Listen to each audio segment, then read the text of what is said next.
Pumunta ako sa sulok. Noong time na yun, pinipigilan ko na sa sarili ko. Parang gusto ko lang siyang yakapin. Kasi sobra nang nag-guilty ako, kuya. Pero hindi ko magawa kasi nga natakot na ako kasi alam kong galit na siya sa akin. Parang naduwag ako, kuya. PBB housemate Jess nang salita tungkol sa rapatan nila ni Fiang. Aminin po natin may times na nakapagbibitaw tayo ng mga masasakit na salita. Tao lang din tayo, nagkakamali, hindi tayo perfect. Ang malaga is humingi tayo ng tawad at ma-reflect sa ginawa. Jess took accountability and on niya naman ang naging kasalanan niya. Galit nga daw siya sa salida niya kasi hinayaan niya kainin siya ng takot at pressure at sa kagustuhan manalo na pressure talaga siya. Totoo naman talaga sinusulan siya. Yes, malaki na siya, matadi na siya.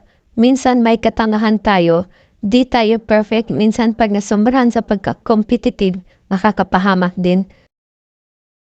Lahat sila na pressure pero mas sobra ka, Jazz. At the end of the day, ikaw pa rin ang makadecide kung tama o mali. It's just a matter of choice. Alam kasi ng boys na may tension na sa pagitan ni Jazz at Fiang.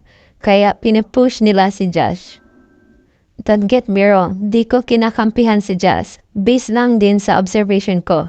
Sa sinasabi ng mga team niya. Sa kagustuhan ni Jazz manalo na pressure siya sa pag-akala niya mabubuhat niya, team niya. Pag ginawa niya yun. Di niya alam iba plano ng mga ka-team niya kung pakinggan niyo mga sinasabi ni Dylan sa kanya. Jazz was expecting na all out yung gagawin nila para manalo sa task. Pero in the end, niwan nila si Jazz. Jazz was expecting na all out nung gagawin nila para manalo. Pero in the end, iniwan nila si Jazz. Si Jazz lang nag-stick sa script. Pero yung si Dylan at Binsoy walang masabi sa kalaban nila. Please spread kindness and positivity na lang po. Thank you.